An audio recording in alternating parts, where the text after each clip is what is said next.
La existencia de Mercurio, el primer planeta de nuestro sistema solar, es conocida por la humanidad desde la antigüedad.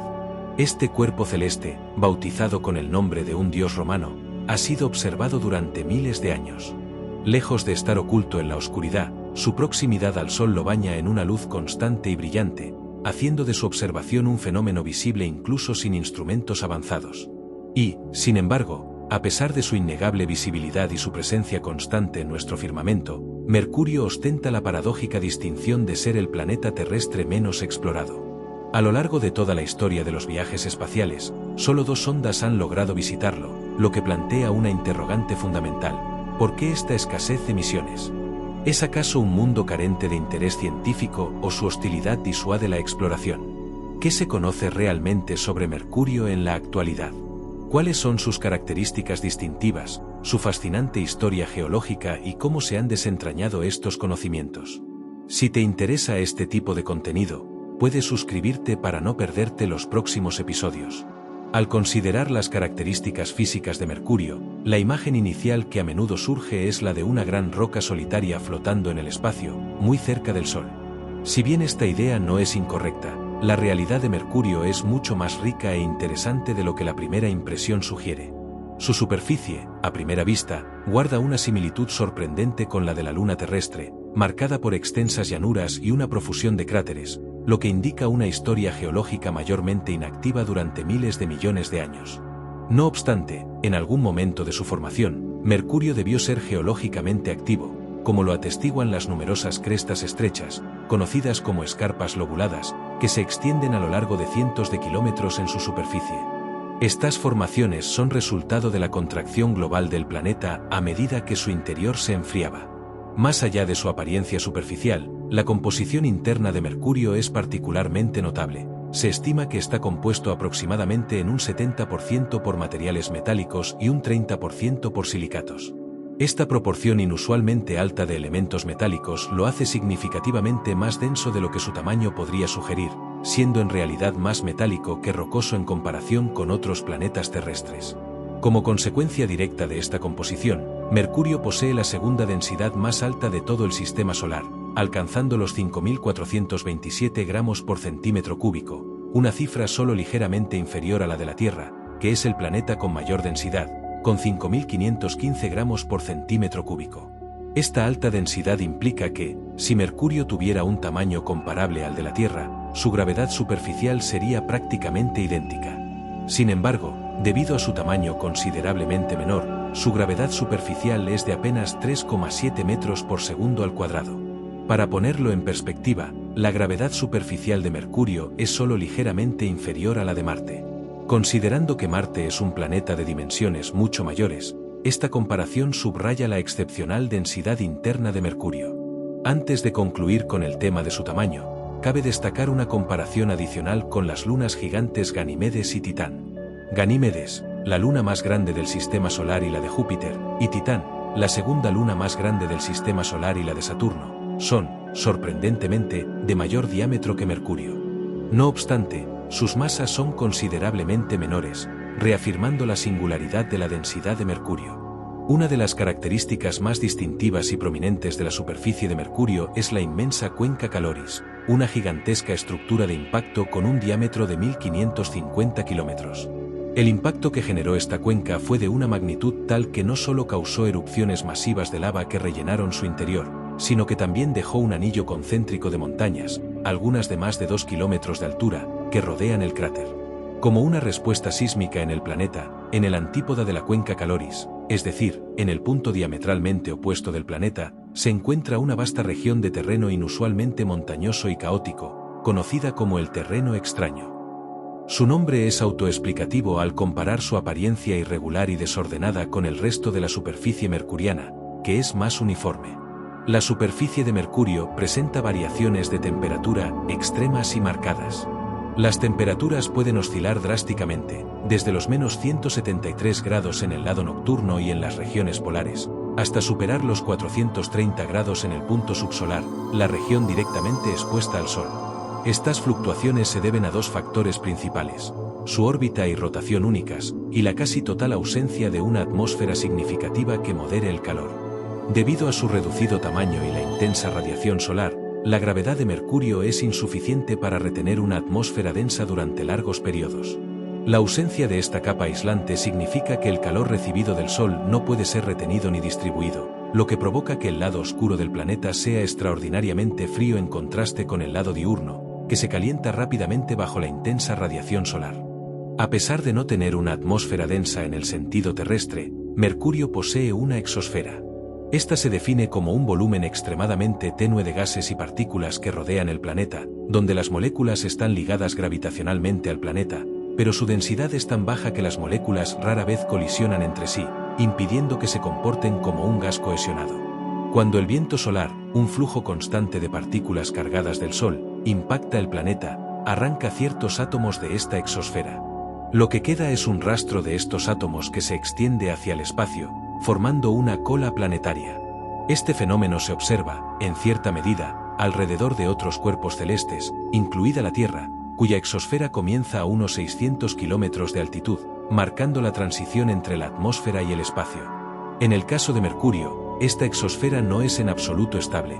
Los átomos se pierden continuamente al espacio y se reponen a partir de diversas fuentes internas y externas. Un descubrimiento significativo, confirmado por la sonda Messenger de la NASA, es la presencia de hielo de agua en los cráteres permanentemente sombreados del polo norte de Mercurio. Además, Mercurio posee una magnetosfera real, un campo magnético global, a diferencia de Marte. Aunque su fuerza es de apenas el 1,1% de la de la Tierra, es lo suficientemente robusta como para desviar gran parte del viento solar alrededor del planeta, protegiendo parcialmente su superficie de la radiación directa. Mercurio ostenta la órbita más excéntrica de todos los planetas del Sistema Solar, con una distancia al Sol que fluctúa significativamente entre 46 y 70 millones de kilómetros. Completa una órbita alrededor del Sol en aproximadamente 88 días terrestres. Una de sus características más fascinantes es su resonancia de órbita spin de 3,2, lo que significa que el planeta rota 3 veces sobre su eje por cada 2 órbitas que completa alrededor del Sol. Un día sidéreo en Mercurio, una rotación completa sobre su eje en relación con las estrellas distantes, dura aproximadamente 59 días terrestres. Por una notable coincidencia, este periodo es casi exactamente la mitad de su periodo sinódico con respecto a la Tierra, que es de 116 días terrestres. Esto implica que entre 2 conjunciones sucesivas de la Tierra y Mercurio, cuando ambos planetas se alinean, Mercurio rota sobre su eje exactamente 2 veces. Históricamente, esta coincidencia generó una confusión considerable en la astronomía. Durante mucho tiempo, se creyó erróneamente que Mercurio estaba acoplado por mareas al Sol, es decir, que siempre mostraba la misma cara a la estrella, de manera similar a como la Luna muestra siempre la misma cara a la Tierra.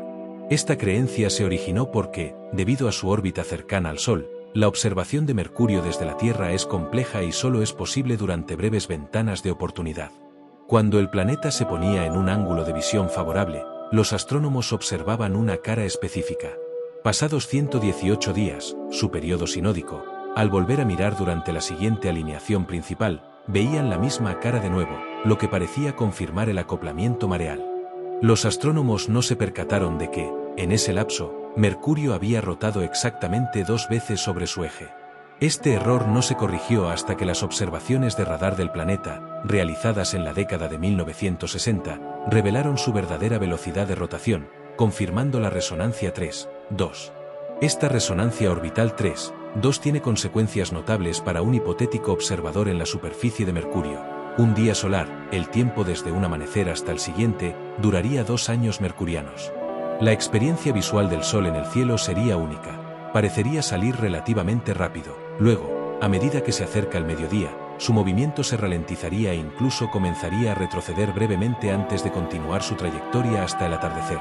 Este fenómeno de retroceso ocurre porque, aproximadamente 4 días terrestres antes del perihelio, el punto de la órbita más cercano al Sol, la velocidad orbital de Mercurio iguala la velocidad de su rotación. En este momento, el movimiento aparente del Sol en el cielo se detiene. En el perihelio mismo, la velocidad orbital de Mercurio excede su velocidad de rotación, lo que provoca que el Sol parezca moverse hacia atrás en el cielo. 4 días después del perihelio, el movimiento normal del Sol se reanuda. Este efecto puede observarse aún más claramente desde una perspectiva superior del planeta. 2 veces al día, en ciertas regiones de sus polos, el Sol parece detenerse y luego reanudar su curso. Además, la órbita de Mercurio está inclinada aproximadamente 7 grados con respecto al plano de la órbita de la Tierra. Como resultado de esta inclinación, los tránsitos de Mercurio frente al Sol, vistos desde la Tierra, solo ocurren cuando el planeta está directamente entre nosotros y el Sol, y además cruza el plano orbital terrestre.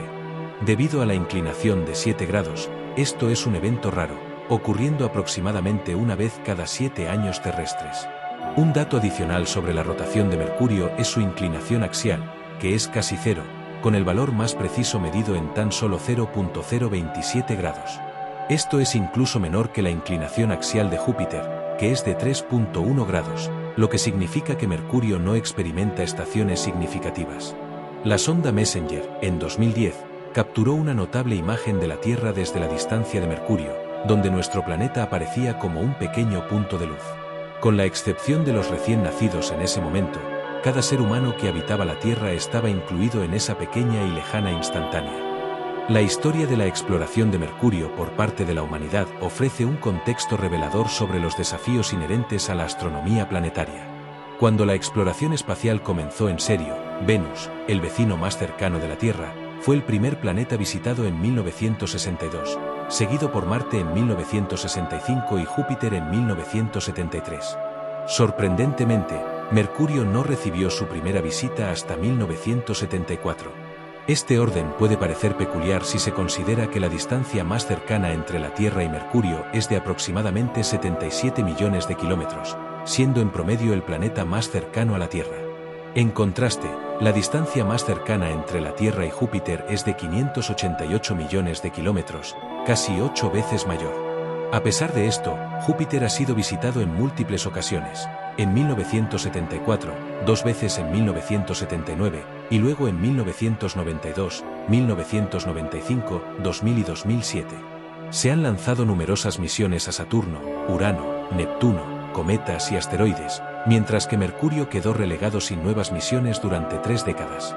¿Se debió esta pausa a que Mercurio se consideraba un mundo poco interesante o a que la única misión inicial había revelado todo lo que había que saber? La respuesta es no. La primera misión a Mercurio, Mariner 10, fue solo un sobrevuelo y logró mapear entre el 40 y el 45% de la superficie del planeta. La verdadera razón de esta dificultad y posterior abandono temporal radica en que Mercurio es, de hecho, uno de los planetas más difíciles de visitar en todo el sistema solar. Su proximidad al Sol lo convierte en un horno cósmico. Las temperaturas superficiales alcanzan máximos de 430 grados, lo que exige que cualquier sonda destinada a visitarlo sea extremadamente resistente al calor y a la radiación solar. Además, la inmensa atracción gravitacional del Sol acelera cualquier sonda lanzada hacia su interior del sistema solar, dificultando enormemente la inserción orbital. Combatir la gravedad del Sol para ralentizar la nave y ser atrapada en la órbita de Mercurio requería una cantidad prohibitiva de combustible para las naves espaciales de la clase Discovery de la época. La cuestión del peso se convirtió en una limitación crucial para las misiones espaciales. Cuanto más pesada es una nave, mayor es el cohete necesario para lanzarla desde la órbita terrestre, lo que eleva drásticamente los costos. Los científicos buscan maximizar la carga útil científica minimizando el peso del combustible. Sin embargo, durante unos 30 años después de Mariner 10, no se pudo diseñar una forma viable de dotar a una sonda de suficiente combustible para desacelerar y entrar en órbita alrededor de Mercurio, al tiempo que transportara el equipo científico necesario. Así, después de los exitosos sobrevuelos de Mariner 10 entre 1974 y 1975, la exploración orbital de Mercurio quedó en suspenso. Sin embargo, en 1985, la ingeniosa experta en mecánica orbital Chen Wan-yen propuso una ruta innovadora para poner una sonda en órbita alrededor de Mercurio que no necesitaba nueva tecnología propulsora. Su diseño implicaba que el orbitador tomara un camino mucho más largo alrededor del sistema solar, utilizando múltiples asistencias gravitacionales, maniobras de sobrevuelo planetario, para desacelerar lo suficiente y ser capturado por la gravedad de Mercurio con un consumo mínimo de combustible. Según el modelo de Chen Wan-yen, una nave orbitaría el Sol unas 15 veces, realizando un sobrevuelo de la Tierra, 2 de Venus y 3 de Mercurio antes de finalmente desacelerar lo suficiente como para entrar en órbita en el cuarto paso cerca de Mercurio. Todos estos sobrevuelos planetarios serían esenciales, no solo para ajustar la trayectoria, sino también para reducir la velocidad aprovechando la resistencia atmosférica, en el caso de Venus, y la gravedad de los planetas para frenar la nave. La ruta completa abarcaría la asombrosa cifra de 7.900 millones de kilómetros y tardaría 6 años y medio en completarse. Los hallazgos de Chen Guangyan no fueron adoptados de inmediato, pero en 1998, la NASA mostró un renovado interés en la idea. Tras confirmar la viabilidad de la ruta, lanzaron la sonda Messenger en 2004. Messenger, cuyo nombre completo era Mercury Surface, Space Environment, Geochemistry, and Ranging, superficie, entorno espacial, geoquímica y topografía de Mercurio, era una sonda compacta, de aproximadamente 1,8 metros de largo por 1,3 metros de ancho, con un peso de 1.100 kilogramos. Era pequeña y ligera para una misión típica de la NASA. En comparación, la sonda Juno para Júpiter mide 20 metros de largo. Messenger estaba equipada con un potente sistema de propulsión, un escudo térmico cerámico diseñado para protegerla del sol, 2 paneles solares y un conjunto completo de equipos científicos para obtener imágenes y medir datos de Mercurio. Los científicos esperaban aprovechar esta oportunidad para aprender todo lo posible sobre la composición química de la superficie de Mercurio, su historia geológica, su campo magnético y la estructura de su núcleo, entre otras cosas. Messenger pasó su primer año en el espacio realizando una órbita alrededor del Sol antes de volver a encontrarse con la Tierra. Esta fase inicial proporcionó a los científicos una invaluable oportunidad para probar todo el equipo de la sonda en un cuerpo astronómico bien conocido, la Tierra, asegurándose de que no hubiera errores y permitiendo realizar los ajustes necesarios. Messenger capturó fotos de la Tierra y la Luna, y también probó sus otros instrumentos para tomar lecturas de nuestra atmósfera y magnetosfera. Afortunadamente, todo funcionó a la perfección. A medida que la sonda comenzó a dirigirse más hacia el Sol, Messenger empleó una técnica inteligente para ayudar a reducir su aceleración. Utilizó sus grandes paneles solares no solo para generar energía, sino también para captar la presión de la radiación solar, actuando como las velas de un barco que atrapan el viento.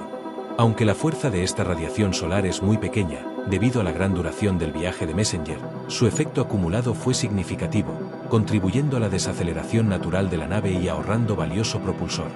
El siguiente hito notable en el viaje de Messenger se produjo en 2006, cuando realizó su primer sobrevuelo de Venus. Lamentablemente para los científicos, este momento coincidió con una posición de Venus en el lado opuesto del Sol desde la Tierra, lo que impidió la comunicación por radio con Messenger. Aunque la sonda tomó algunas fotos del planeta que luego transmitió, no pudo realizar ninguna actividad científica importante. Sin embargo, en 2007, Messenger realizó un segundo sobrevuelo de Venus. En ese momento, otra nave espacial, la Venus Express de la ESA, ya estaba orbitando Venus. Messenger y Venus Express aprovecharon la oportunidad para colaborar, realizando las primeras mediciones simultáneas de las características de partículas y campos del planeta. Finalmente, llegó el evento principal, Mercurio. Messenger realizó su primer sobrevuelo de Mercurio el 14 de enero de 2008, y todo transcurrió sin problemas. Lo mismo ocurrió con el segundo sobrevuelo. Pero durante el tercer sobrevuelo, en 2009, la misión se encontró con un problema. Messenger entró en modo seguro, un estado diseñado para proteger los sistemas de la nave en caso de error o anomalía. Este incidente generó 7 horas de considerable estrés para todos los científicos involucrados. Durante este sobrevuelo, Messenger tuvo que pasar por la sombra de Mercurio, lo que la obligó a depender de sus baterías durante 18 minutos.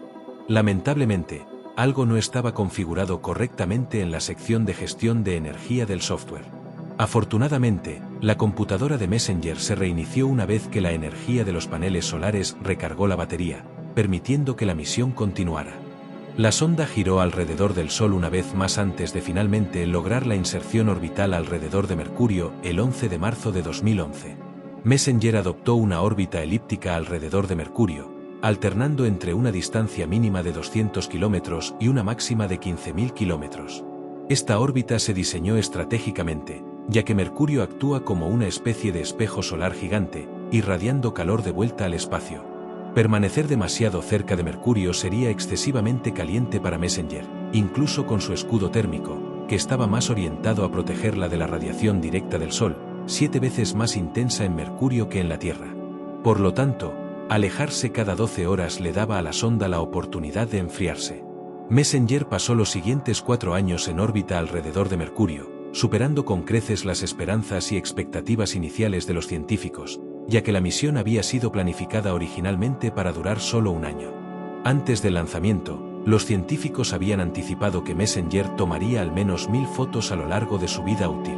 Sin embargo, Messenger superó estas proyecciones drásticamente, capturando más de 200.000 fotografías, lo que proporcionó un mapa completo de la superficie de Mercurio en alta resolución y color, además de imágenes de cometas cercanos y otros planetas. El 25 de diciembre de 2014, el propulsor de Messenger, tan cuidadosamente conservado hasta ese momento, estaba finalmente a punto de agotarse. En ese punto, Messenger orbitaba a solo 25 kilómetros de la superficie del planeta. Los científicos le dieron a los propulsores un último impulso para extender su órbita el mayor tiempo posible. Pero el 30 de abril de 2015, la sonda Messenger se estrelló deliberadamente contra la superficie de Mercurio, tal como estaba previsto. Después de un viaje que había durado más de una década y cubierto literalmente miles de millones de kilómetros, el viaje de Messenger había llegado a su fin. Messenger proporcionó una cantidad inmensa de información sobre Mercurio antes de su misión final. A bordo de la sonda, se encontraba una serie de instrumentos científicos avanzados, incluido un magnetómetro, esencial para mapear el campo magnético de Mercurio. Este campo se cree que es generado por un efecto de dinamo en su núcleo fundido. En la Tierra, la rápida rotación y las fuerzas de marea de la Luna contribuyen a mantener nuestro núcleo fundido, por ende, el dinamo en funcionamiento. Sin embargo, Mercurio no tiene una luna que genere fuerzas de marea significativas ni una rotación lo suficientemente rápida para mantener un dinamo por sí sola. Lo que sí posee es la órbita más excéntrica de todos los planetas. La fuerza gravitacional del Sol sobre Mercurio aumenta y disminuye significativamente a medida que el planeta se acerca y se aleja de su estrella. Así, estas fuerzas de marea solares tiran y aprietan el planeta, generando fricción en su interior cuya energía disipada se cree que mantiene el núcleo de Mercurio caliente y el efecto dinamo en funcionamiento. A diferencia del campo magnético terrestre, el de Mercurio está desplazado del centro del planeta en aproximadamente un 20% de su radio. La razón exacta de este desplazamiento sigue siendo un misterio para los científicos. Su campo magnético es solo aproximadamente un 1% tan fuerte como el de la Tierra, pero aún es lo suficientemente potente como para desviar gran parte del viento solar alrededor del planeta. No obstante, debido a su proximidad al Sol, la presión del viento solar es mucho mayor en Mercurio que alrededor de la Tierra. Si a esto se le suma un campo magnético intrínseco débil, la magnetosfera alrededor de Mercurio se comprime notablemente cerca de la superficie del planeta, en contraste con la de la Tierra, que se extiende muchas veces el diámetro del planeta lejos de su superficie. Curiosamente, estos factores combinados hacen que la magnetosfera de Mercurio sea altamente dinámica. Esto implica, entre otras cosas, que los eventos de reconexión magnética, fenómenos donde las líneas del campo magnético se rompen y reconectan, liberando energía y permitiendo la entrada de partículas solares, son hasta 100 veces más comunes alrededor de Mercurio que alrededor de la Tierra. Estos eventos permiten que algunas partículas cargadas irrumpan en la magnetosfera del planeta, ingresando en una región de plasma en la cola magnética. Messenger también detectó ráfagas energéticas de electrones que producían cientos de miles de electronvoltios de energía. La sonda detectó miles de estos eventos, misteriosamente localizados principalmente en el hemisferio norte y comprimidos hacia el planeta a lo largo del lado que mira al Sol. Este es un campo de estudio en curso, aunque los científicos creen que estos electrones son acelerados a través de rupturas en la cola magnética y que siguen la dirección del campo magnético desde el polo sur hasta el norte. Messenger también albergaba una amplia gama de espectrómetros, instrumentos cruciales para detectar la composición de los depósitos minerales en la superficie sin necesidad de tomar muestras físicas. Los espectrómetros también pueden utilizarse para detectar las partículas en una atmósfera.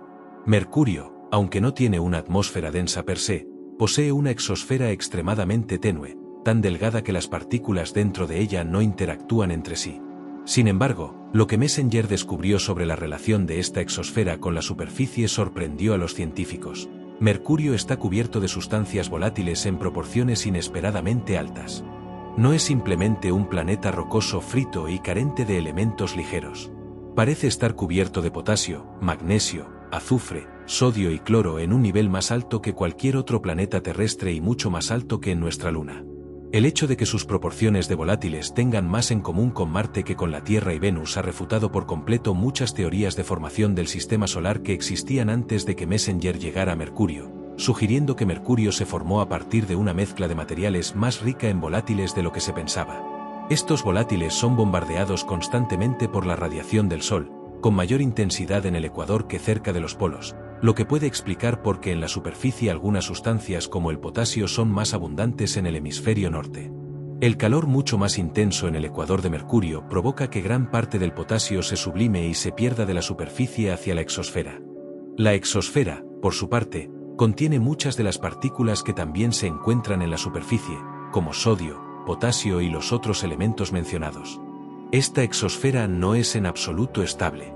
El viento solar arrastra continuamente muchas partículas cargadas, y la presión de la luz solar también empuja muchas de las partículas neutras.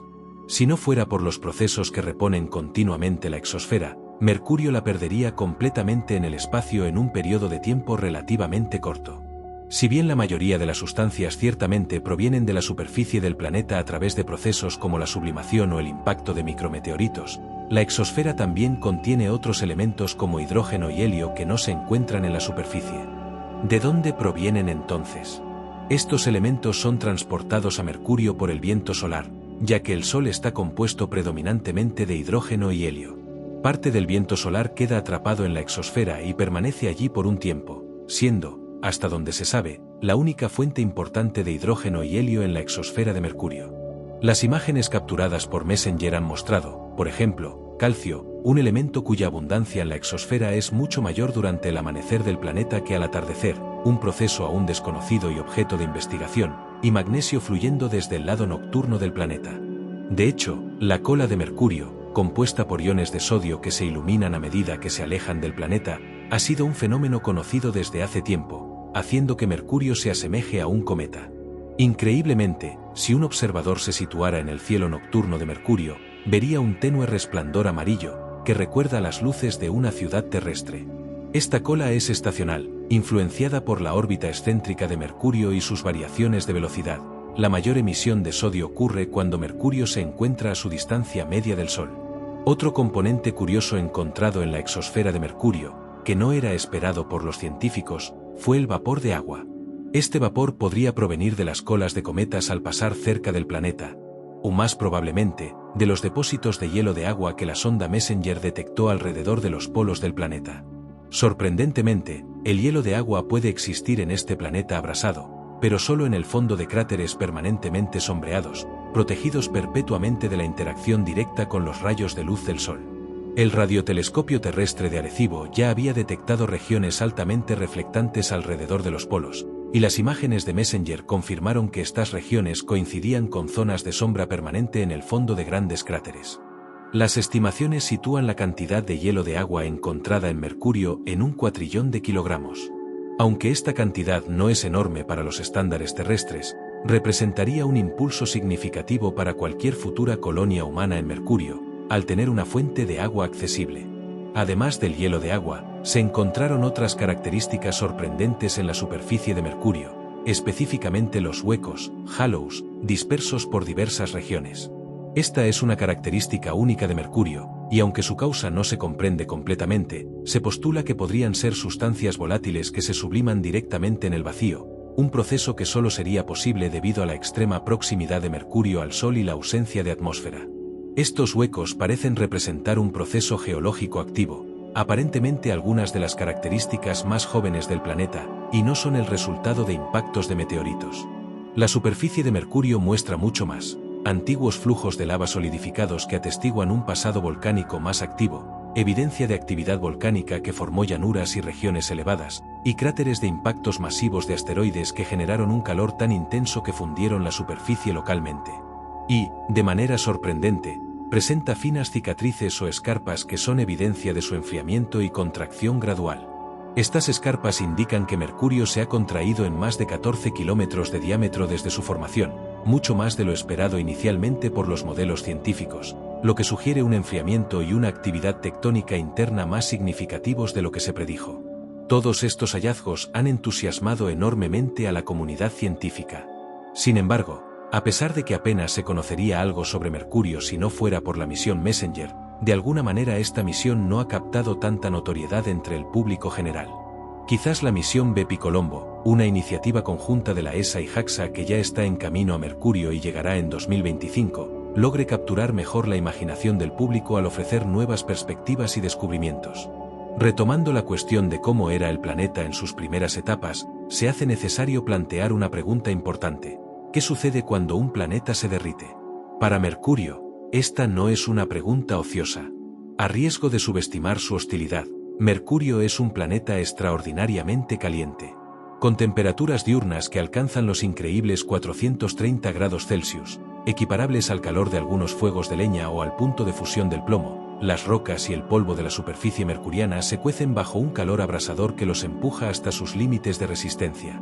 Aunque no es el planeta más caliente del sistema solar, ese honor le corresponde a Venus debido a su densa atmósfera y efecto invernadero descontrolado. Mercurio se encuentra, sin duda, entre los más cálidos. El Mercurio que se conoce hoy se ha enfriado considerablemente a lo largo de eones. Hay hielo en sus casquetes polares, y las cicatrices en su superficie atestiguan su contracción a medida que su interior se enfriaba. Entonces, ¿cómo era antes de este enfriamiento? Cuando la roca se calienta lo suficiente, su estructura sólida se rompe y se convierte en el líquido viscoso y pegajoso conocido como magma, con una viscosidad que puede ser entre 10,000 y 100,000 veces mayor que la del agua. Como punto de referencia, esta es una viscosidad similar a la del ketchup de tomate. Dependiendo del tipo de roca y su composición mineral, el magma se forma a temperaturas de al menos 600 grados, pero potencialmente tan altas como 1300 grados. Así, para que Mercurio comenzara a derretirse a gran escala, se infiere que debió haber alcanzado al menos estas temperaturas extremas en su manto y corteza. A pesar de ser mucho menos fluido que el agua, la lava resultante de este magma puede viajar grandes distancias antes de solidificarse. Esto se debe a que una vez que la superficie de la lava se endurece al contacto con el aire o el suelo más frío, forma una capa aislante que mantiene protegido el resto del flujo, permitiendo que el material fundido fluya libremente por debajo. La evidencia de esta actividad volcánica pasada se puede encontrar en cráteres como Raditladi. Los científicos estiman que Raditladi es un cráter relativamente joven, probablemente con menos de 1000 millones de años de antigüedad, caracterizado por paredes bien conservadas y un suelo notablemente liso y libre de impactos posteriores significativos. Con un diámetro de más de 25 kilómetros, su singularidad radica en la marcada diferencia entre las colinas accidentadas que lo rodean y la llanura lisa de su interior. Esta disparidad no es una coincidencia. Originalmente, el terreno dentro de Raditladi era probablemente tan irregular como las colinas circundantes. La razón de su actual lisura es la lava. Cuando la lava se asienta en una depresión, tiende a formar la superficie más plana posible bajo la influencia de la gravedad, de manera similar a como el agua se nivelaría si se vertiera en un recipiente esférico. Lo mismo ocurrió aquí. Un asteroide se estrelló contra la superficie del planeta, y el cráter resultante se llenó rápidamente de lava. Una vez que esta lava se enfrió, formó la llanura lisa que se observa hoy. Pero, ¿de dónde provino esta lava? Se barajan dos teorías principales. La primera sugiere que el impacto del meteorito desencadenó una erupción volcánica progresiva, con magma ascendiendo desde debajo de la superficie a través de grietas y fracturas para llenar la cuenca. La segunda explicación postula que el calor extremo generado por el impacto del meteorito calentó tanto la superficie dentro del cráter que empujó la corteza rocosa, ya caliente, más allá de su punto de fusión, provocando una fusión localizada conocida como fusión por impacto. La explicación más probable es una combinación de ambos fenómenos. Una vez que se comprende que la suavidad de un terreno es un indicio de flujos de lava pasados, se hace evidente que numerosos otros cráteres en Mercurio, de manera similar, debieron haber sido rellenados con lava.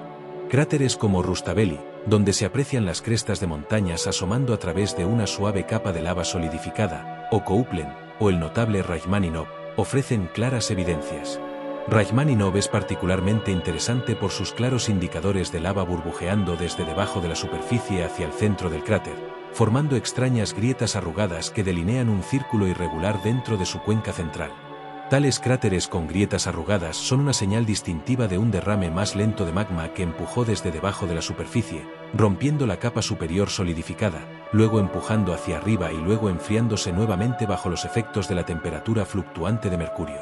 Tanto en Rajmáninov como en muchos otros cráteres de impacto, las colisiones cósmicas desencadenaron una profunda actividad volcánica desde el interior del manto de Mercurio, inyectando magma en las cuencas recién formadas. Pero la lava no se limitaba a fluir dentro de los cráteres. El valle conocido como Angkor Vallis, por ejemplo, muestra claros signos de flujos de lava suave que se movieron como ríos, viajando de tierras altas a tierras bajas hasta que finalmente se derramaron en la cuenca contigua. Flujos como estos terminaron llenando vastos mares, ocupando extensas regiones del planeta y dándoles el color más anaranjado que se observa hoy. Los científicos han llegado a reconocer este revelador color naranja como un signo inequívoco de actividad volcánica pasada a gran escala. Y a partir de ello, ha comenzado a surgir una imagen más detallada de las condiciones en el Mercurio primitivo, un mundo que era aún menos hospitalario de lo que es hoy. Áreas como la situada al noreste de Rajmáninov, por ejemplo, probablemente se formaron por intensa actividad volcánica. Cuando la sonda Messenger sobrevoló esta zona en 2015, tomó fotografías detalladas y encontró que la superficie estaba cubierta de un polvo fino. Tras un análisis cuidadoso, se hizo evidente que este polvo era ceniza volcánica que debió de haber salido de las chimeneas volcánicas y cubierto el terreno circundante, un fenómeno que los científicos de la NASA compararon con la nieve ardiente, caliente y furiosa. Esto implica que los hipotéticos exploradores de ese Mercurio primitivo no solo habrían tenido que lidiar con lava fluyendo bajo sus pies, sino también con ceniza ardiente cayendo del cielo. Y esto era solo una parte de la actividad de los volcanes de Karma. El último indicador de actividad volcánica en Mercurio insinúa erupciones tan destructivas que lograron arrancar trozos enteros del planeta. Un ejemplo notable es el cráter Navoi. Esta estructura no es un cráter de impacto. Cuando un cráter se forma en una superficie dura, una que no está lo suficientemente caliente como para derretirse en lava, generalmente se forma un pico central. Esto se debe a que, al exponerse repentinamente las paredes del cráter tras el impacto, la gravedad ejerce su fuerza sobre toda la materia suelta, que se precipita por las paredes de la cuenca recién excavada hacia el centro. Una vez allí, habiendo acumulado impulso, choca con las rocas y deslizamientos de tierra que bajan del lado opuesto del cráter. Los dos lados se encuentran, y todo ese impulso y energía los obligan a seguir moviéndose en la única dirección posible, hacia arriba. El mismo efecto se observa de forma más clara cuando se lanza una gran roca al agua. El agua de la cuenca recién formada se precipita para llenar el hueco, pero luego choca con el agua del otro lado, y todo ello se dispara hacia arriba en una potente salpicadura secundaria. Sin embargo, a diferencia del agua, la arena y la roca suelta de un cráter no se nivelan, sino que forman un pico central. Dependiendo del ángulo de impacto del meteorito, este pico puede ser perfectamente redondeado o tener una forma de lágrima. Sin embargo, la formación central de rayos de Navoi no presenta ninguna de estas características típicas de impacto. Cuando los científicos observaron esta anomalía, llegaron a la conclusión de que este cráter no se formó por un impacto en absoluto. En cambio, había sido excavado por la fuerza explosiva de un volcán en erupción. Con 66 kilómetros de diámetro, la cantidad de fuerza eruptiva hacia arriba que habría sido necesaria para excavar este cráter y dispersar sus restos por kilómetros a la redonda debió ser verdaderamente masiva. Así, la imagen del Mercurio primitivo que emerge es la de un mundo hostil, meteoritos lloviendo del cielo, llevando las rocas de impacto más allá del punto de fusión, volcanes en erupción, ya sea llenando lentamente el paisaje con magma burbujeante en lagos y ríos ardientes, o asfixiando el aire con ceniza incandescente. Y esto, sin considerar el hecho de que apenas había atmósfera respirable para empezar, más allá de los densos gases tóxicos emitidos durante las erupciones. Incluso el suelo bajo los pies de un hipotético explorador podría, en cualquier momento, explotar. Así era cuando un planeta se estaba derritiendo. Mercurio, afortunadamente, está tranquilo ahora. Hasta donde se sabe, ya no hay volcanes activos en el planeta. Aunque el Sol sigue cociéndolo con su calor implacable, la furia desenfrenada que rugía bajo su superficie ahora está en calma y apaciguada. Sin embargo, para aquellos con el conocimiento para buscar, la evidencia de lo que una vez fue todavía está allí, encerrada en el registro geológico del planeta. Son estas cicatrices las que cuentan la historia de un pasado violento y dinámico. Cuando un cuerpo celeste es tan increíblemente difícil de alcanzar como Mercurio, su estudio se vuelve extremadamente complejo, lo cual es una de las razones principales por las que, en toda la historia de la humanidad, solo ha habido dos misiones directas a Mercurio, Mariner 10 de enero de 1974 y Messenger en 2011, con una tercera, Bepi Colombo, en camino para llegar en 2025. De estas dos misiones anteriores, solo Messenger logró entrar en órbita alrededor de Mercurio. Así, es la única misión que ha proporcionado tomas cercanas y detalladas de la superficie de Mercurio. Y, curiosamente, algunas de las formaciones observadas en la superficie del planeta siguen siendo misterios sin resolver incluso más de una década después de los datos de Messenger, mientras que otras formaciones ofrecen valiosas pistas sobre el poder crudo y primordial del sistema solar temprano. Para concluir esta sección sobre Mercurio, se pueden examinar algunos de esos misterios y formaciones y buscar las respuestas que se han encontrado. Al observar la superficie de Mercurio, algunas características llaman la atención de inmediato. Primero, su color. La superficie de Mercurio no es realmente monocromática. Está salpicada de tonos grises, cremas y beiges moteados con secciones y líneas más claras. Se cree que estas secciones más oscuras indican altos niveles de grafito, el mismo material utilizado en los lápices. Las secciones más claras, por su parte, son objeto de estudio continuo y su origen exacto aún se investiga. Más allá del color, lo más probable es que se hayan notado los cráteres.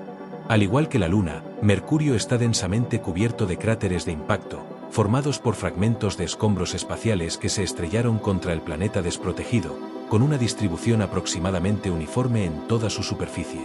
Estos cráteres ofrecen perspectivas fascinantes sobre la violenta historia del planeta. Se puede inferir la antigüedad probable de un cráter por la nitidez de sus bordes.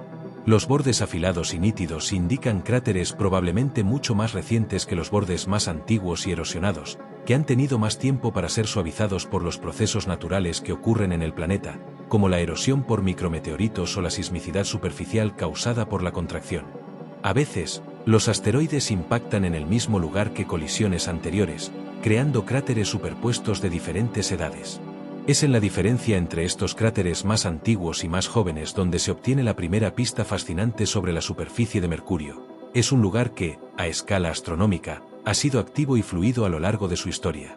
Aunque no hay una atmósfera real que produzca la erosión atmosférica que se observaría en la Tierra, evidentemente, las cosas en la superficie del planeta no permanecen estáticas a lo largo de milenios.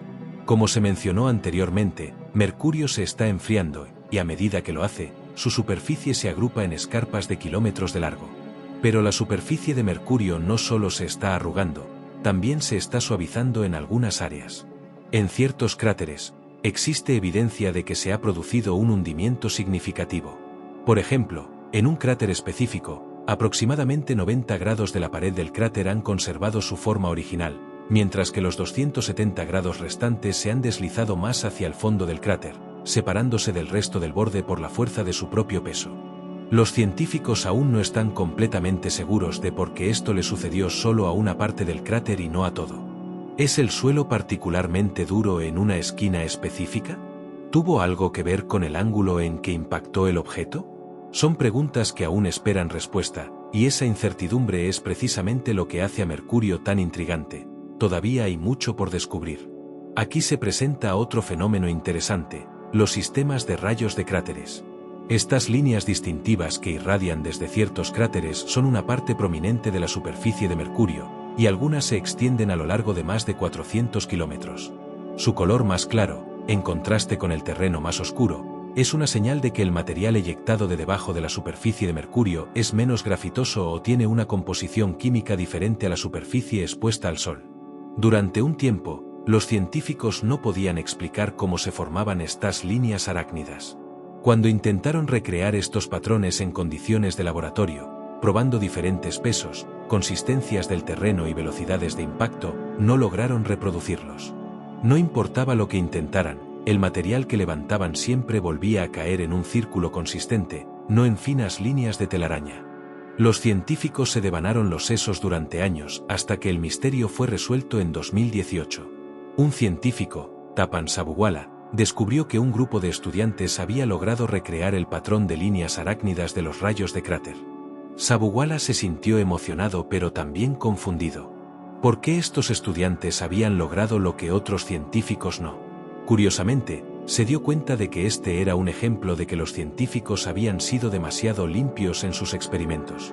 Antes de realizar sus pruebas en condiciones de laboratorio, Sabuwala y otros investigadores siempre habían preparado el experimento alisando la arena sobre la que impactaba su asteroide de prueba.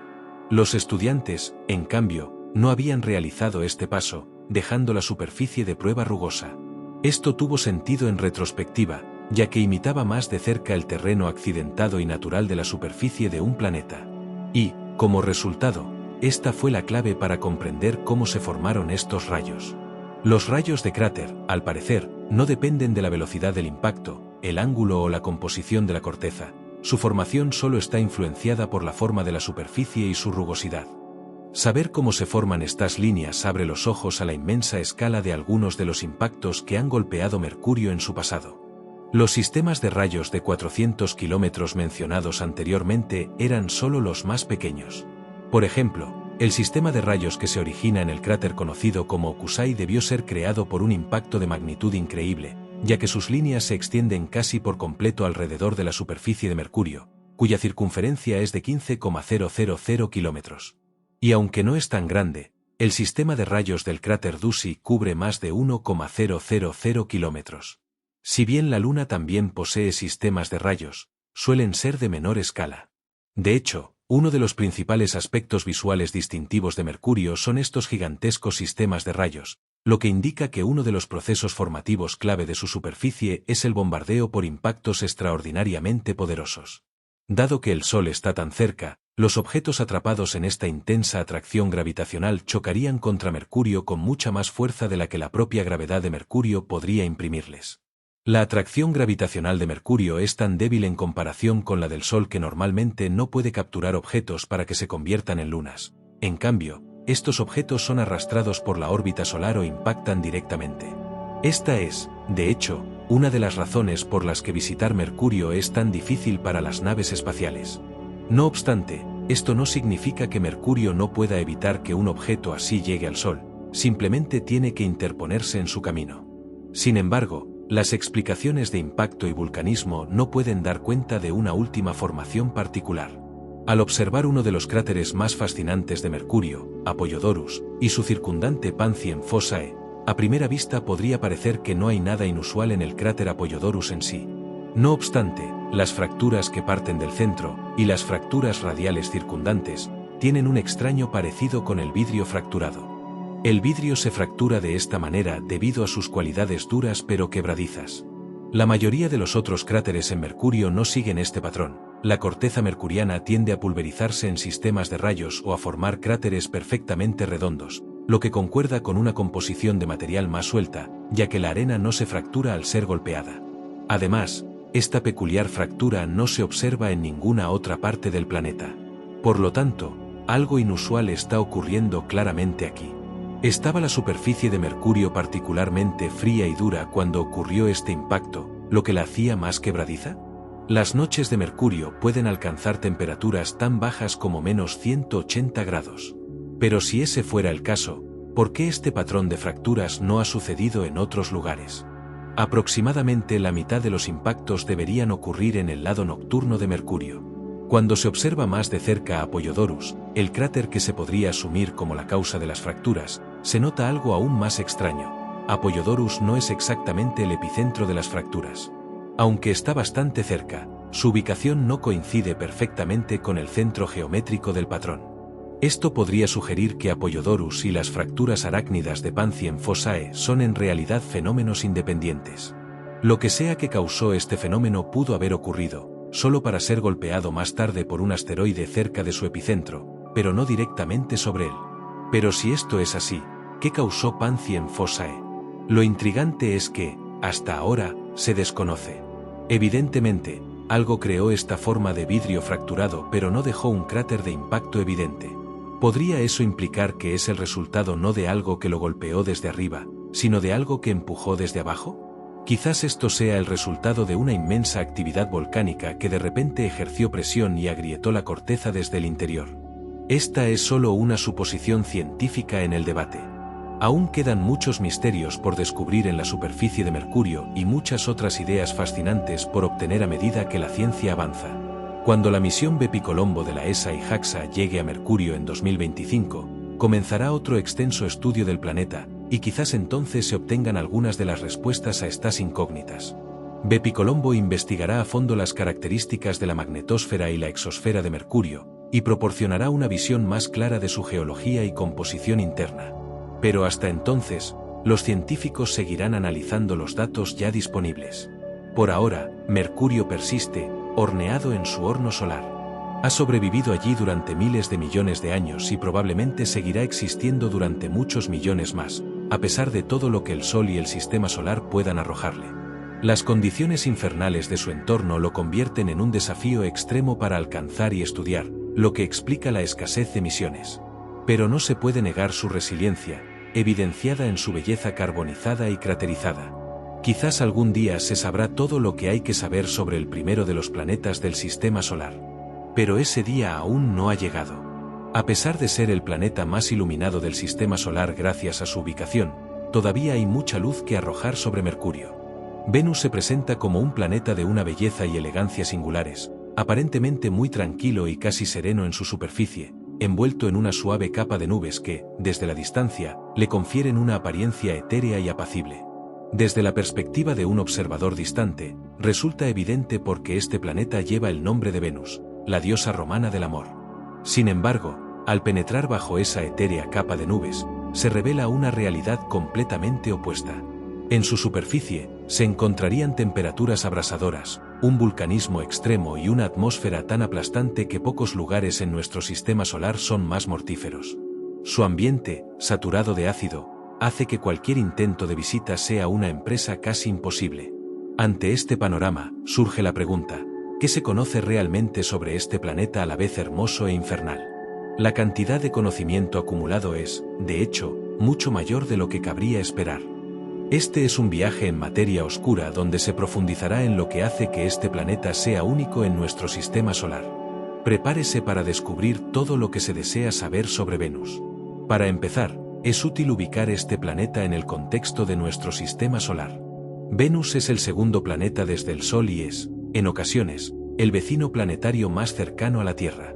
Su radio orbital promedio alrededor del Sol es de 0,72 unidades astronómicas, lo que equivale a aproximadamente 108 millones de kilómetros. Su órbita se desvía muy poco de este radio promedio, ya que es el planeta con la órbita menos excéntrica del sistema solar, describiendo un círculo casi perfecto. En su punto más cercano a la Tierra, Venus se convierte en el planeta más próximo, situándose a solo 41 millones de kilómetros de distancia. Curiosamente, sin embargo, no es en este momento cuando su brillo es máximo en nuestro cielo, ya que al estar directamente entre la Tierra y el Sol, solo se puede observar su lado nocturno. Aún así, sigue siendo visible debido a la refracción y dispersión de la luz solar a través de su densa atmósfera. De hecho, Venus brilla con mayor intensidad cuando presenta una forma de media luna más delgada en el cielo. Cuando esto ocurre, se convierte en el objeto más brillante observable por la noche, solo superado por la Luna. Esta brillantez ha llevado a que Venus sea, en innumerables ocasiones, erróneamente reportado como un objeto volador no identificado, OVNI. Incluso el presidente de Estados Unidos, Jimmy Carter, relató haber visto un OVNI en 1969, un avistamiento que, según análisis posteriores, se atribuyó con alta probabilidad a la observación de Venus. Con Venus orbitando entre la Tierra y el Sol, surge la cuestión de si este planeta alguna vez transita directamente frente al disco solar desde nuestra perspectiva. La respuesta es afirmativa, aunque sorprendentemente de manera muy infrecuente. Los tránsitos de Venus ocurren en pares, separados por un intervalo de 8 años. Sin embargo, cada par de tránsitos se repite solo una vez cada siglo, aproximadamente. El último tránsito de Venus ocurrió en 2012, si no se presenció, el próximo no será hasta 2117. La razón de esta rareza radica en que el plano orbital de Venus no coincide exactamente con el de la Tierra, sino que está ligeramente inclinado. Además, la Tierra y Venus solo se alinean para un posible tránsito cada 584 días terrestres, aproximadamente. Estos dos factores combinados aseguran que, aunque sea un espectáculo astronómico impresionante y predecible, también es un evento que la mayoría de los individuos tendrán la oportunidad de observar solo una o dos veces en sus vidas. Mientras que todos los planetas del sistema solar orbitan el Sol en sentido antihorario, visto desde el polo norte del Sol, y en esto Venus no es diferente, su rotación sobre su propio eje es única. A diferencia de todos los demás planetas, Venus rota en sentido horario, o en otras palabras, experimenta una rotación retrógrada. No solo eso, sino que su rotación es extremadamente lenta, completando una vuelta cada 243 días terrestres, lo que lo convierte en el planeta con la rotación más lenta de todo el sistema solar. Esto tiene una implicación fascinante. Un día sidéreo en Venus, una rotación completa sobre su eje en relación con las estrellas distantes, es más largo que un año venusiano, el tiempo que tarda en orbitar el Sol, que es de 224 días terrestres. Sin embargo, debido a su rotación retrógrada, un día solar, el tiempo desde un amanecer hasta el siguiente, es considerablemente más corto, con 117 días terrestres. Esto significa que un observador en Venus experimentaría poco menos de 2 días por cada año venusiano. Para poner en perspectiva la lentitud de su rotación, la superficie de Venus en el ecuador rota a solo 6,5 km por hora. Esta lentísima rotación contribuye a que Venus sea el segundo objeto más esférico del sistema solar, solo superado por el propio Sol. La razón exacta por la que Venus rota hacia atrás en comparación con el resto de los planetas no está del todo clara, pero las teorías incluyen un posible gran impacto con otro objeto masivo hace miles de millones de años, un acoplamiento de marea con el Sol o complejos efectos de marea en su densa atmósfera. La masa y el tamaño de Venus son muy similares a los de la Tierra, lo que le ha valido el apelativo de planeta hermano o gemelo terrestre. Venus es uno de los 4 planetas terrestres interiores y es, fundamentalmente, un planeta rocoso. Su diámetro es ligeramente más pequeño que el de la Tierra, con 12.100 kilómetros en comparación con los 12.740 kilómetros de la Tierra. Su densidad es de 5,3 gramos por centímetro cúbico, frente a los 5,5 gramos por centímetro cúbico de la Tierra. Esto implica que la gravedad en la superficie de Venus es solo una décima parte más débil que en la Tierra, con una gravedad superficial de 8,9 metros por segundo al cuadrado. Sin embargo, las similitudes terminan abruptamente al considerar las condiciones superficiales. En la superficie de Venus, la presión atmosférica es un asombroso 92 veces mayor que en la Tierra, una presión equivalente a la que se experimentaría a 1 kilómetro de profundidad bajo los océanos terrestres. La razón de esta presión extrema es que la densidad de la atmósfera de Venus es 93 veces mayor que la de la Tierra. Al compactar esa vasta cantidad de gas en un volumen planetario ligeramente más pequeño que el de la Tierra, se comprende fácilmente por qué su atmósfera está tan densamente empaquetada. La atmósfera de Venus consiste principalmente en un abrumador 96,5% de dióxido de carbono. Y, combinado con densas nubes de dióxido de azufre, se genera el efecto invernadero más potente de todo el sistema solar, lo que resulta en temperaturas promedio de 462 grados en la superficie. Esta temperatura superficial supera incluso la de Mercurio, a pesar de que Mercurio está más cerca del Sol y Venus solo recibe aproximadamente el 25% de la radiación solar que llega a Mercurio. La diferencia crucial radica en que Mercurio carece de una atmósfera significativa para retener el calor, mientras que Venus posee una capa atmosférica extraordinariamente densa que actúa como una manta térmica. Esta densa atmósfera actúa como un gigantesco termo, absorbiendo una vasta cantidad de calor y reteniéndolo eficazmente, impidiendo que escape, lo que mantiene la temperatura relativamente constante tanto de noche como en los polos, sin grandes variaciones térmicas. Con una inclinación axial de solo 3 grados, en comparación con los 23,5 grados de la Tierra, los cambios estacionales de temperatura en Venus son prácticamente inexistentes, contribuyendo a su clima globalmente uniforme y extremo. Las velocidades del viento en la superficie de Venus son sorprendentemente bajas, apenas un par de kilómetros por hora. Sin embargo, debido al extraordinario grosor y densidad de la atmósfera, incluso estos vientos lentos ejercen una fuerza considerable sobre los obstáculos, siendo capaces de mover pequeñas rocas y polvo por la superficie. Por otro lado, la velocidad del viento en la capa de nubes es mucho más rápida, alcanzando velocidades de hasta 300 km por hora. Estos vientos de alta altitud, conocidos como superrotación atmosférica, circundan el planeta cada 4 o 5 días terrestres, lo que hace que el planeta parezca rotar mucho más rápido de lo que realmente lo hace a nivel superficial. La capa de nubes en sí misma se asienta sobre la densa atmósfera de dióxido de carbono y consiste principalmente en dióxido de azufre y gotas de ácido sulfúrico. El ácido sulfúrico, como dato relevante, es altamente corrosivo, y esta lluvia ácida solo se suma a la naturaleza infernal de Venus, aunque cabe señalar que se evapora antes de llegar a la superficie debido a las altísimas temperaturas. Las nubes en Venus son extremadamente reflectantes, lo que permite que solo alrededor del 10% de la luz solar las atraviese y llegue a la superficie. Y debido a que cubren todo el planeta de manera uniforme, obstruyen por completo cualquier vista visual directa de la superficie desde el espacio. A pesar de su composición y densidad, estas nubes también son capaces de producir rayos, de manera similar a la Tierra, aunque este fenómeno no es tan común. Recientemente, se ha descubierto que Venus tiene un gran vórtice en su polo sur, una característica atmosférica compleja que recuerda a la de Saturno. Si bien las formas de los vórtices en Venus y Saturno son distintas, y Venus presenta una única tormenta mientras que cada punto oscuro en la imagen de Saturno corresponde a una tormenta separada con un vórtice principal central, la existencia de esta estructura es notable. El vórtice en Venus se ubica a una altitud de 59 kilómetros, justo por encima de la capa de nubes principal. Esto lleva a un punto interesante sobre la atmósfera de Venus. A unos 50 kilómetros de altura, la presión del aire y la temperatura serían sorprendentemente tolerables para los estándares terrestres, e incluso la gravedad se sentiría muy similar a la de la Tierra.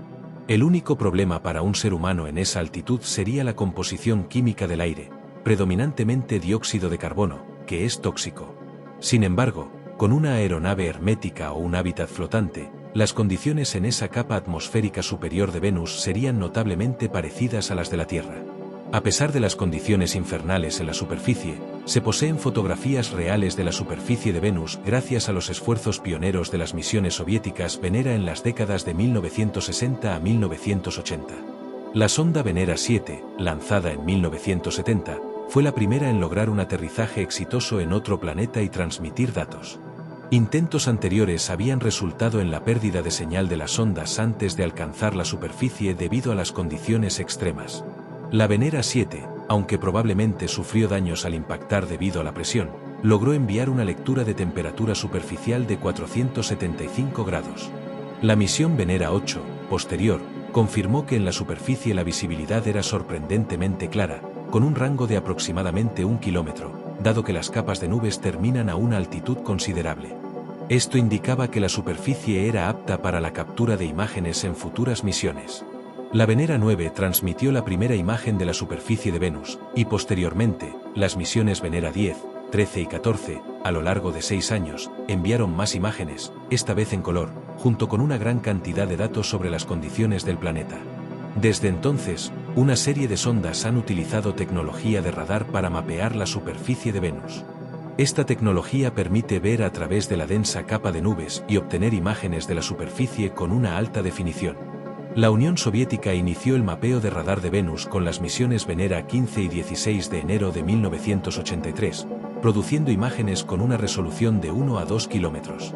Esta capacidad fue mejorada significativamente una década después por la sonda Magellan de la NASA que, entre 1990 y 1994, logró mapear aproximadamente el 98% de la superficie venusiana con una resolución de 120 metros.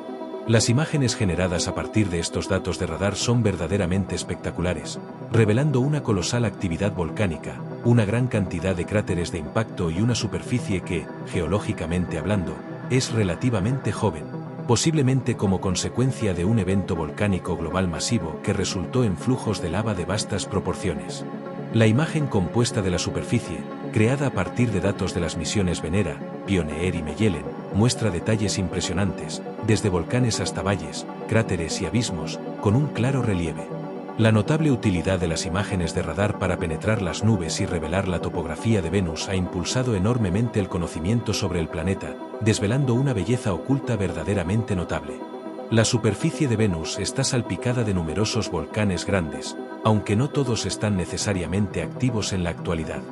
Se han identificado 167 volcanes con más de 100 kilómetros de diámetro. En la Tierra, el único complejo volcánico de este tamaño es la gran isla de Hawái. Esto no implica que Venus sea volcánicamente más activo que la Tierra, más bien, se atribuye a que Venus posee una corteza significativamente más antigua y un mecanismo de liberación de calor interno diferente.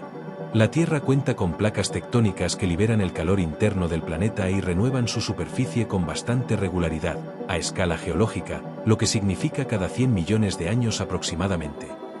Venus, por el contrario, carece de placas tectónicas. En su lugar, se estima que su corteza tiene entre 300 y 600 millones de años de antigüedad, periodo en el que probablemente ocurrió un evento global de resurgimiento de la superficie. La teoría postula que el manto debajo de la superficie de Venus se calentó de tal manera que el magma se abrió paso a través de la corteza, cubriendo la mayor parte de la superficie con lava. Un sorprendente 80% de la superficie de Venus está compuesta por llanuras de lava enfriada, y existen literalmente cientos de miles de volcanes de diversas formas y tamaños. También se han identificado alrededor de 900 cráteres de impacto en Venus, aunque curiosamente, ninguno tiene un diámetro inferior a 3 kilómetros. Esto se debe a que cualquier objeto de menos de 50 metros de diámetro se fragmentaría y se quemaría por completo en la densa y abrasadora atmósfera antes de siquiera golpear la superficie. Finalmente, al examinar la magnetosfera de Venus, se encontró una sorpresa inicial: Venus no posee un campo magnético propio e intrínseco. Este hallazgo fue desconcertante para los científicos, ya que la composición interna de Venus es muy similar a la de la Tierra, que sí tiene un campo magnético robusto generado por su núcleo de hierro líquido. Sin embargo, la falta de datos adicionales hace difícil determinar la razón exacta de esta ausencia. No obstante, un estudio publicado en la revista Earth and Planetary Science Letters en 2017 sugirió que quizás la ausencia de un impacto masivo en la historia temprana de Venus podría ser la explicación. La Tierra, por ejemplo, experimentó al menos un impacto masivo, el que se cree que formó la Luna, y es posible que este evento haya desempeñado un papel crucial en la puesta en marcha de nuestro geodinamo magnético. Dado que Venus nunca tuvo un impacto de tal magnitud, esto podría explicar la falta de un campo magnético similar. En cualquier caso, como resultado de esta ausencia de un campo magnético protector, la radiación solar y cósmica interactúa intensamente con la atmósfera superior del planeta, generando fenómenos como relámpagos y una magnetosfera inducida por la interacción del viento solar con la ionosfera venusiana. El viento solar también arranca continuamente las moléculas de baja densidad de la atmósfera superior, lo que provoca que Venus tenga una cola similar a la de un cometa, formada por el escape de gases atmosféricos. Bajo ciertas condiciones, esta cola de Venus puede incluso rozar la Tierra cuando ambos planetas están en conjunción, aunque lamentablemente, esta cola no es visible a simple vista. Con todo lo que se conoce ahora sobre Venus, ¿qué queda por descubrir en el futuro? La respuesta es mucho. En los últimos tiempos, la noticia más destacada sobre Venus ha sido el controversial descubrimiento del gas fosfina en lo alto de su atmósfera. En 2020, mediciones del telescopio James Clerk Maxwell indicaron la presencia de trazas de este gas. La fosfina se produce a través de diversos procesos, pero uno de ellos, y el que generó un gran entusiasmo en la comunidad científica, es el resultado de la actividad microbiana en ambientes con poco oxígeno. La idea de que pudiera existir vida en uno de los lugares más infernales e improbables del sistema solar sería un descubrimiento revolucionario. Sin embargo, estudios posteriores realizados con otros telescopios no lograron confirmar la presencia de fosfina. Para 2022, la NASA había descartado la idea de que estuviera presente en la atmósfera venusiana, sugiriendo que los hallazgos del estudio inicial podrían haber sido erróneos o mal interpretados. Pero entonces, en 2023, la profesora Jane Greaves de la Universidad de Cardiff, líder del estudio original, declaró en una prestigiosa reunión que el JCMT había encontrado fosfina una vez más, esta vez más profundamente en la atmósfera de Venus, reavivando el debate y la esperanza de la comunidad científica. Con suerte, futuras misiones proporcionarán una respuesta definitiva a esta pregunta verdaderamente tentadora. Además, muchas otras interrogantes esperan respuesta. ¿Por qué, por ejemplo, dos planetas tan similares en tamaño como Venus y la Tierra evolucionaron de maneras tan radicalmente diferentes? ¿Hubo, de hecho, agua líquida en la superficie de Venus en algún momento de su historia? ¿Cuál es una imagen más precisa de la composición química tanto de la atmósfera venusiana como de su superficie, que pueda ayudar a desentrañar estos enigmas? Después de décadas de ser relativamente ignorado en favor de las misiones en órbita terrestre y las sondas a planetas exteriores, Venus ha vuelto a despertar un considerable interés. Varias misiones espaciales están programadas para ser lanzadas a Venus en los próximos 10 años. Estas misiones provienen de diversas agencias espaciales, incluyendo Estados Unidos, con misiones como Da Vinci y Veritas de la NASA, la ESA, con la misión Envision, Rusia, China, India, e incluso una iniciativa privada estadounidense, el Venus Life Finder. Con un poco de suerte, una o todas ellas llevarán a la humanidad a un viaje de grandes descubrimientos sobre nuestra querida estrella de la mañana y estrella de la tarde, desvelando una gran cantidad de información nueva y respondiendo algunas de las preguntas más apremiantes sobre Venus. Observar Venus a través de una variedad de longitudes de onda diferentes ha proporcionado mucho más conocimiento del que la luz visible por sí sola podría ofrecer. Se ha logrado discernir formaciones de volcanes y cráteres a través de kilómetros de nubes opacas, determinar parte de la composición química tanto de la atmósfera como de la superficie, y utilizar imágenes infrarrojas para hacer visible lo que es invisible para el ojo humano. Todo esto ha brindado valiosas pistas sobre por qué las condiciones en Venus son tan extremas, y quizás, ha abierto la pequeña pero fascinante posibilidad de vida microbiana simple en nuestro vecino más cercano. Por muy intrigante que sea el espacio exterior, no es necesario aventurarse muy lejos para encontrar el objeto celeste más interesante, dinámico y hermoso que existe, la Tierra. El planeta Tierra, nuestro hogar, posee un vasto océano superficial de agua líquida, una atmósfera rica en oxígeno y un campo magnético comparativamente potente que la protege. Además, exhibe una característica verdaderamente singular: es el único lugar que se conoce en el universo que contiene vida. Y, sin embargo, a pesar de habitarlo y estudiarlo incesantemente, aún queda mucho por aprender sobre nuestro propio planeta. Así, surge la pregunta: ¿qué hace tan especial a esta pequeña mota en la inmensidad del espacio? ¿Y qué se ha descubierto sobre ella hasta ahora? En Materia Oscura, se profundizará en todo lo que se desea saber sobre la Tierra. Para comenzar, es importante ofrecer un poco de contexto sobre la forma de la Tierra. Si bien es común escuchar descripciones que la califican como forma de pera o incluso de huevo, estas caracterizaciones pueden ser un tanto engañosas, sugiriendo una imagen extrañamente distorsionada. Aunque es cierto que la Tierra no es una esfera perfecta, su desviación es mínima. La Tierra es ligeramente más ancha en el ecuador que en los polos, con una diferencia de diámetro de aproximadamente 43 kilómetros. Esta forma, conocida como esferoide oblato, es el resultado directo de la rotación del planeta, que provoca un abultamiento en la región ecuatorial debido a la fuerza centrífuga. Consecuentemente, el punto más alejado del centro de masa de la Tierra no es la cima del monte Everest, sino la cumbre del volcán Chimborazo en Ecuador, debido a su ubicación en el ecuador terrestre. En promedio, el diámetro de la Tierra es de 12.742 kilómetros. La Tierra ha sido durante mucho tiempo objeto de profunda reflexión para científicos, filósofos y pensadores de todas las épocas, quienes han intentado comprender y ubicar nuestra posición en el vasto universo. Interrogantes fundamentales como ¿gira el universo alrededor de nosotros, o orbitamos el Sol?, han impulsado siglos de investigación y descubrimiento. Incluso hoy en día, aunque parezca anacrónico, la cuestión de si el mundo es plano o redondo ha sido objeto de debate en ciertos círculos. Aunque la idea de una Tierra esférica fue debatida por matemáticos griegos desde el siglo VI a.C., no fue hasta alrededor del año 240 a.C. que Eratóstenes realizó la primera estimación sorprendentemente precisa de la circunferencia de la Tierra. El método que empleó fue ingenioso. Escuchó que durante el solsticio de verano en Siena, actual Asuán, una ciudad del sur de Egipto, el sol se encontraba directamente sobre sus cabezas al mediodía, no proyectaba sombra. Sin embargo, en Alejandría, una ciudad al norte de Egipto, el sol todavía proyectaba una sombra medible en ese mismo momento. Utilizando los ángulos de estas sombras y la distancia conocida entre las dos ciudades, pudo calcular la circunferencia de la Tierra con una precisión de entre el 5% y el 10%, un logro notable para su época, utilizando solo principios geométricos y observaciones simples. El siglo XVI marcó un cambio de paradigma astronómico con la consolidación del modelo heliocéntrico, gracias a las contribuciones de Nicolás Copérnico, las precisas predicciones matemáticas de Johannes Kepler y las revolucionarias observaciones telescópicas de Galileo Galilei. Estos trabajos demostraron de manera concluyente que el Sol es el centro de nuestro sistema solar, y no la Tierra. Hoy en día, basándose en el legado de Stas y muchas otras mentes brillantes, se sabe que la Tierra es el tercer planeta desde el Sol y uno de los 4 planetas rocosos y terrestres.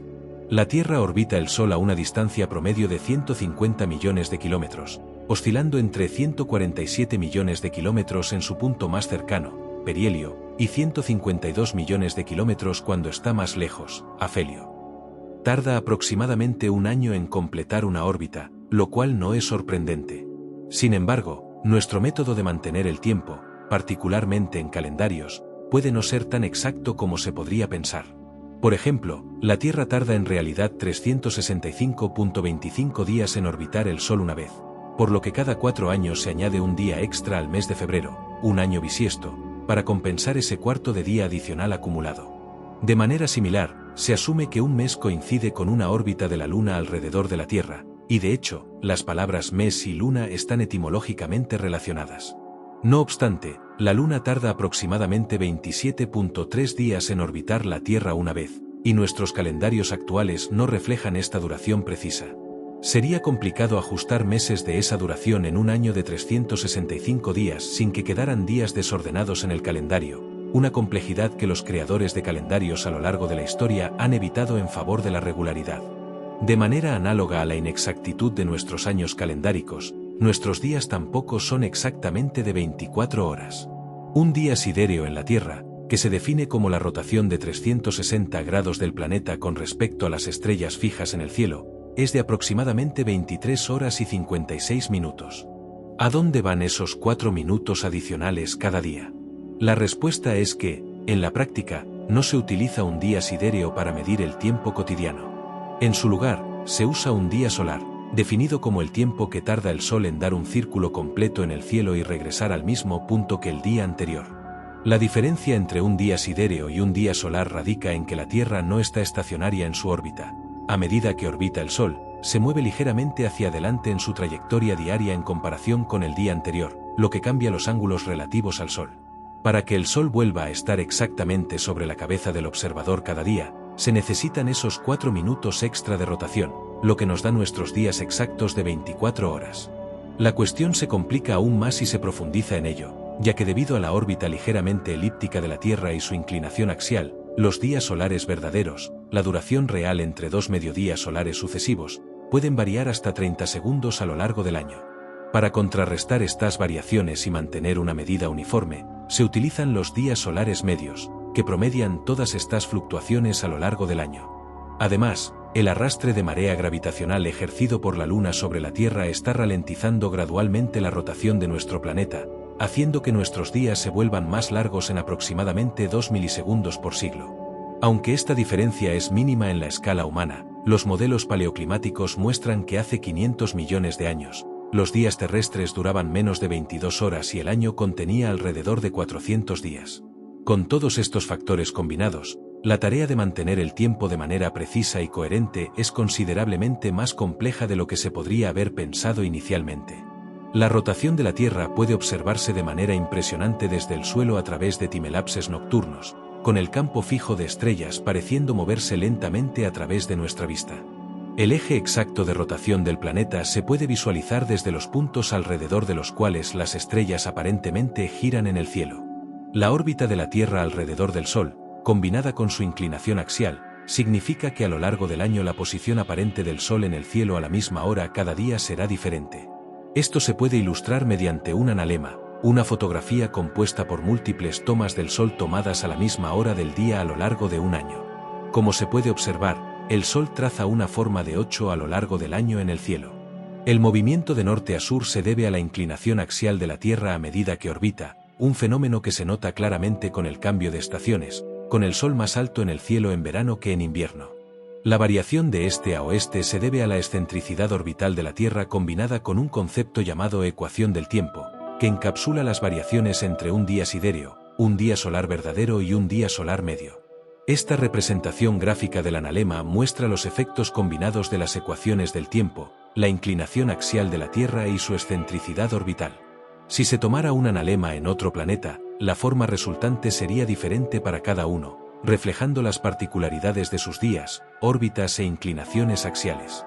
El eje de rotación de la Tierra está inclinado aproximadamente 23.5 grados con respecto al plano de su órbita alrededor del Sol, lo que se conoce como su inclinación axial.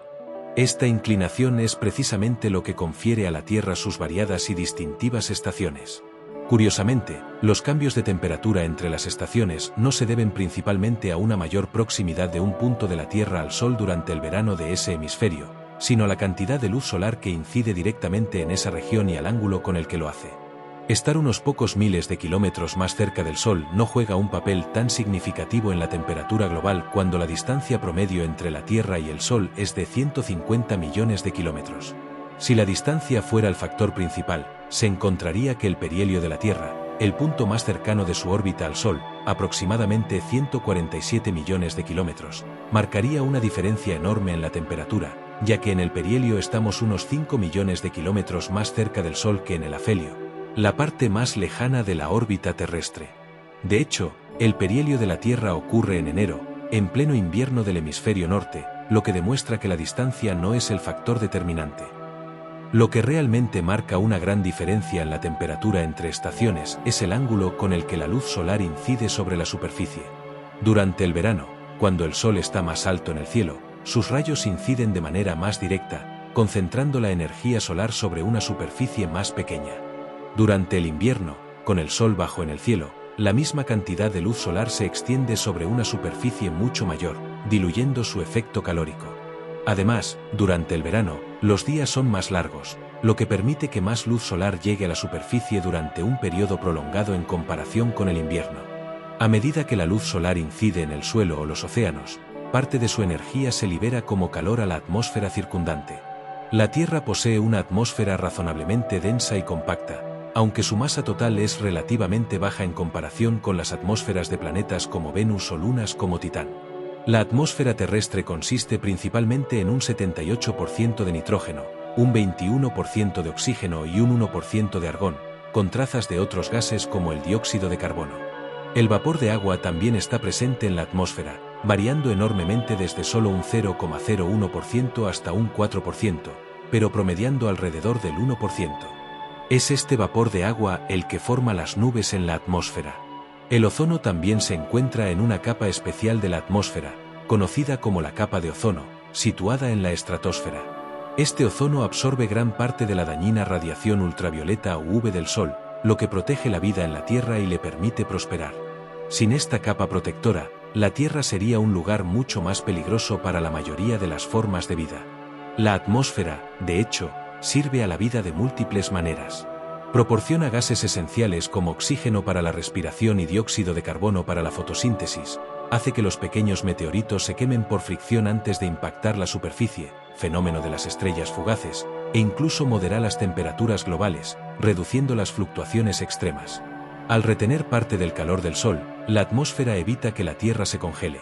Sin ella, la temperatura promedio global sería de aproximadamente -8 grados, en contraste con la media real de 15 grados. Además, la atmósfera impulsa uno de los sistemas más esenciales para la vida en la Tierra, el ciclo del agua.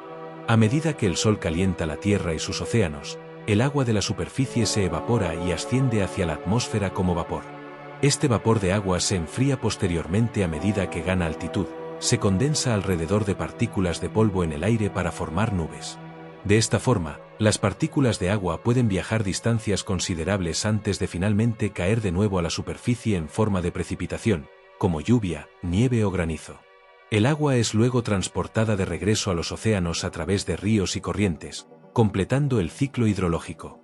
El agua en movimiento no solo erosiona y da forma a la superficie terrestre, sino que también es vital para todas las formas de vida que la habitan, desde plantas hasta bacterias y animales. Otro sistema de inmensa importancia en la Tierra es su hidrosfera, dominada por sus vastos océanos.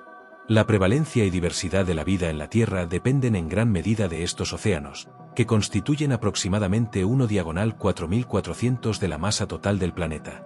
Para ilustrar la escala de los océanos de la Tierra, si la superficie del planeta fuera completamente lisa, todo el planeta estaría cubierto por un océano de casi 3 kilómetros de profundidad. Afortunadamente para la vida en la superficie, este no es el caso, y la topografía de la Tierra es extremadamente variable, con continentes emergidos. Esta variabilidad en la superficie se debe en parte a una característica geológica bastante única de la Tierra, su tectónica de placas. La Tierra posee una corteza comparativamente delgada, fragmentada en grandes placas rígidas, debajo de la cual se encuentra un manto caliente y activo, que fluye lentamente debido a las corrientes de convección internas. A veces, los efectos de este manto en movimiento se manifiestan en la superficie a medida que las placas de la corteza chocan, se raspan y se separan entre sí, dando lugar a la formación de volcanes, terremotos, cadenas montañosas y fosas oceánicas profundas. Si se observa un mapa 3D exagerado de la elevación de la Tierra, se pueden discernir claramente las cadenas montañosas y las fosas profundas que se han formado gracias a la actividad de la tectónica de placas. Como resultado de esta actividad, podría parecer que la tectónica de placas es un fenómeno peligroso para la vida en la Tierra, y ciertamente puede serlo para los individuos que se encuentran en el lugar equivocado en el momento equivocado. No obstante, esta renovación constante de la superficie es crucial para mantener la Tierra geológicamente activa, fértil y fresca, reciclando nutrientes y regulando el clima a largo plazo. Debajo del manto se encuentra el núcleo del planeta, que consiste principalmente en hierro y níquel. La Tierra es el planeta más denso del sistema solar, con una densidad de 5,5 gramos por centímetro cúbico, un atributo que se debe principalmente a su núcleo masivo y compacto. Este núcleo es muy grande en comparación con los núcleos de otros planetas. El núcleo exterior, que es líquido, alcanza aproximadamente 5.000 kilómetros de diámetro. Se cree que el núcleo interior es sólido, pero está bajo presiones extremas de hasta 360 gigapascales y alcanza temperaturas de aproximadamente 6.000 grados, equiparables a la superficie del Sol. El núcleo es también donde se origina el campo magnético de la Tierra. A medida que el núcleo exterior de hierro líquido se mueve y se arremolina debido a la rotación del planeta y las corrientes de convección internas, convierte la energía cinética en energía eléctrica, generando un vasto campo magnético masivo alrededor del planeta. Este campo es similar al campo magnético alrededor de un imán dipolar gigante. Este campo magnético es vital para la vida en la Tierra, ya que desvía los vientos solares, partículas altamente energizadas emitidas por el Sol, alrededor del planeta y las canaliza hacia sus polos. Sin este escudo protector, las tormentas solares bombardearían regularmente la Tierra con partículas cargadas mortales que destruirían el ADN de los seres vivos y erosionarían gradualmente nuestra atmósfera. Pero gracias a él, se tiene el privilegio de observar hermosas auroras polares, como la aurora boreal y austral, donde las partículas solares interactúan con la atmósfera terrestre. El color más común para las auroras en la Tierra es el verde, debido a la interacción de los vientos solares con el oxígeno atómico presente en la atmósfera. Un aspecto muy singular y crucial de la Tierra es la existencia de su luna, conocida simplemente como la Luna. Aunque muchos otros planetas del sistema solar poseen lunas, la Tierra tiene la luna más grande en relación con el tamaño de su planeta anfitrión. El resultado de esta proporción es un espectáculo impresionante en nuestro cielo nocturno en una noche clara, un enorme objeto celeste tan cercano que se pueden distinguir detalles en su superficie a simple vista. Pero tener un objeto tan masivo y relativamente cercano a la Tierra tiene un efecto muy real y profundo en nuestro planeta. La Luna influye en las mareas de nuestros océanos a través de su propia fuerza gravitacional, que tira del agua de nuestros océanos provocando un abultamiento y un flujo rítmico a medida que el planeta rota. Este abultamiento gravitacional incluso se manifiesta en la corteza terrestre, aunque en una medida mucho menor. Además, se postula que estas fuerzas de marea lunares podrían ser una de las razones fundamentales por las que la Tierra posee una tectónica de placas tan activa, proporcionando el empuje o las tensiones necesarias para el movimiento de las placas continentales.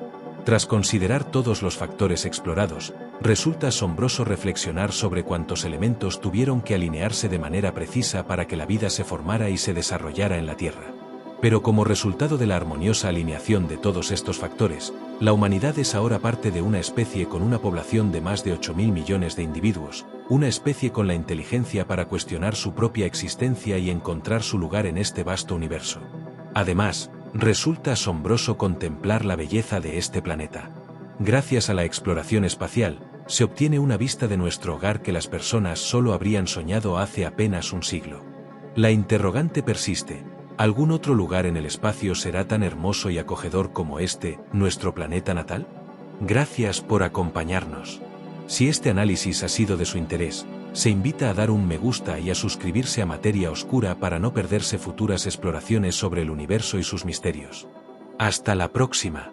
Marte, el planeta rojo, ha ocupado durante mucho tiempo un lugar preeminente en la imaginación colectiva, gracias a su posición como uno de los vecinos planetarios más cercanos a la Tierra. Es un mundo intrínsecamente fascinante, y tanto los escritores de ciencia ficción como los científicos han reflexionado extensamente sobre su potencial como hogar para la vida extraterrestre, ya sea pasada, presente o futura. La búsqueda de respuestas a estas profundas preguntas ha impulsado la exploración intensiva de la superficie de Marte con una flota de rovers y orbitadores, que han capturado imágenes increíbles en una resolución prístina, a menudo en 4K o superior. Marte exhibe una belleza escarpada y un tono rojizo característico que ha capturado la imaginación humana durante siglos, además de ofrecer una plétora de características geológicas y puntos de referencia impresionantes para explorar.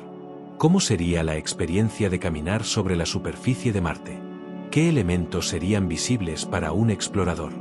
¿Y qué aspectos fundamentales se deben conocer sobre el enigmático planeta rojo? En Materia Oscura, se invita a contemplar algunas de las cautivadoras imágenes en 4K del planeta al que la NASA y numerosas agencias espaciales de todo el mundo se apresuran a llegar, mientras se exploran algunos de los aspectos más increíbles de Marte que quizás no se hayan visto antes. Para empezar, a pesar de ser un planeta alienígena, Marte no es tan completamente extraño como podría pensarse inicialmente. De hecho, la Tierra y Marte comparten varias similitudes notables. Una de ellas es la duración del día. El día solar en Marte, conocido como Sol, es solo ligeramente más largo que el día terrestre, con una duración de 24 horas, 39 minutos y 35 segundos. Su año, no obstante, es considerablemente más extenso que el nuestro, abarcando 1.88 años terrestres, o lo que es equivalente a un año, 320 días y aproximadamente 80.2 horas. Esta mayor duración del año es de esperar para un planeta que se encuentra a una mayor distancia del Sol, por lo tanto, posee una órbita de mayor circunferencia. De todos los planetas del Sistema Solar, las estaciones de Marte son las que más se asemejan a las de la Tierra. Esta similitud se debe a las inclinaciones axiales comparables de ambos planetas. La Tierra tiene una inclinación de aproximadamente 23.5 grados, mientras que Marte la tiene de unos 25 grados. Esta inclinación axial similar implica que Marte experimenta veranos e inviernos, al igual que la Tierra. Las temperaturas en las diferentes estaciones pueden variar considerablemente, y la ubicación geográfica en el planeta puede ampliar aún más este rango. Las temperaturas pueden descender hasta los menos 140 grados en los casquetes polares invernales y ascender hasta los 20 grados o incluso 35 grados en el verano ecuatorial durante el día. Marte, al igual que la Tierra, posee casquetes polares. Durante el invierno de cada polo, esa región permanece en oscuridad continua, de forma análoga a lo que ocurre en los polos terrestres. Sin embargo, a diferencia de la Tierra, donde los casquetes polares son predominantemente de hielo de agua, en Marte la temperatura se vuelve tan extremadamente fría que parte de la atmósfera de dióxido de carbono se congela en láminas de hielo seco, CO2 sólido, que se acumulan sobre la superficie de los casquetes polares permanentes. Si bien estos casquetes están compuestos mayoritariamente por hielo de agua, la capa estacional de hielo de CO2 es una característica distintiva. El tamaño del hielo en los polos de Marte crece y disminuye estacionalmente, un fenómeno observable a través de imágenes que muestran las diferencias en el tamaño del casquete polar desde el invierno hasta el verano. Una característica notable y visualmente fascinante de Marte son los extraños patrones espirales que se observan en el hielo de sus polos. Ambos polos exhiben estas hermosas espirales, que los científicos creen que son el resultado del efecto Coriolis, una fuerza inercial que actúa sobre objetos en movimiento dentro de un marco de referencia en rotación, como un planeta. El hielo de CO2 en los polos marcianos no permanece allí indefinidamente. A medida que el hielo seco del polo se sublima, pasa directamente de estado sólido a gaseoso, durante la primavera marciana, tiene un efecto en cascada en otro aspecto del planeta, sus vientos atmosféricos. La sublimación del hielo seco puede generar velocidades de viento enormes, de hasta 400 km por hora, lo que puede tener un impacto significativo en el polvo esparcido por la superficie de Marte. A pesar de sus similitudes, Marte y la Tierra también presentan muchas diferencias fundamentales. Marte es considerablemente más pequeño que la Tierra, con un diámetro de 6.779 kilómetros frente a los 12.742 kilómetros de la Tierra. Y también es mucho menos denso. Esto se traduce en que la atracción gravitacional en su superficie es mucho más débil que en la Tierra. Para tener una idea del impacto de esta gravedad reducida, considérese un ejemplo: un objeto caería más lentamente en Marte que en la Tierra. Esto se debe a que la atracción gravitacional de Marte es un 62% menor que la que se siente en la Tierra. Si una persona pesara 100 kilogramos en la Tierra, solo pesaría 38 kilogramos en Marte. Curiosamente, esta gravedad superficial es casi idéntica a la que se experimentaría en Mercurio. Aunque Mercurio es un planeta más pequeño que Marte, con un diámetro de solo 4.879 kilómetros, la gravedad de Marte es apenas un 1% más fuerte. Lo que demuestra lo mucho más denso que es Mercurio en comparación. La menor gravedad de Marte permite la existencia de algunas características geológicas verdaderamente asombrosas, como Olympus Mons. Este gigantesco volcán en escudo no solo es el volcán más alto del Sistema Solar, sino también la segunda montaña más alta, solo superada por el pico central de la cuenca de impacto Rhea Silvia en el asteroide Vesta. No obstante, algunos consideran que la afirmación de que Rhea Silvia es la montaña más alta es un tanto tramposa, ya que su medición de altura suele comenzar desde el fondo de un gran cráter. De todos modos, Olympus Mons se eleva 3 veces más alto que el punto más alto del monte Everest sobre el nivel del mar. Mientras que el Everest es un pico muy dentado y empinado, el edificio de Olympus Mons se extiende por más de 600 kilómetros de ancho en su base. Su cumbre se eleva a una altura equivalente a 22 kilómetros sobre el nivel medio de la superficie marciana, una altura que sería imposible de mantener en la Tierra, ya que la gravedad terrestre lo arrastraría hacia abajo y no permitiría tal acumulación de material. La única razón por la que una estructura de esta escala se mantiene en pie en Marte es precisamente su gravedad, que es razonablemente débil. Olympus Mons, al ser un volcán en escudo, posee un perfil muy bajo, con una pendiente promedio de solo 5 grados. Esto significa que si un observador se situara en su cima, no podría ver toda la montaña debido a la curvatura del planeta. Olympus Mons es fácilmente visible desde el espacio, y en los mapas topográficos, se asemeja a una enorme protuberancia en el lado del planeta. El centro del volcán presenta algunos cráteres colapsados, y su contorno está definido por un gigantesco acantilado de hasta 8 kilómetros de altura. Otra característica impresionante de Marte que se extiende por el lado del planeta como una cicatriz colosal es el Valles Marineris. Este sistema de cañones gigantes tiene 3 veces la longitud del Gran Cañón de la Tierra y 4 veces su profundidad, extendiéndose por miles de kilómetros y ofreciendo una escala inmensa que asombra a quien lo contempla. Pero al observar Marte, una de sus características más reconocibles es su color distintivo. ¿Por qué la superficie de Marte es tan predominantemente roja? Este tono se debe a las grandes cantidades de hierro presentes en la superficie marciana. Con el tiempo, estos minerales de hierro han reaccionado con el oxígeno en un proceso de oxidación, creando óxido de hierro. En otras palabras, el planeta se ha oxidado lentamente, de manera similar a como el hierro se oxida en la Tierra bajo ciertas condiciones de exposición al oxígeno y la humedad. Esto explica el característico tono rojizo-marrón del suelo y las rocas marcianas. Como se puede apreciar en las fotografías tomadas por los diversos rovers de la NASA en Marte a lo largo de los años, imágenes como estas permiten una inmersión en las áridas vistas marcianas con un nivel de resolución y claridad que habría sido un sueño imposible para los astrónomos de hace solo un siglo.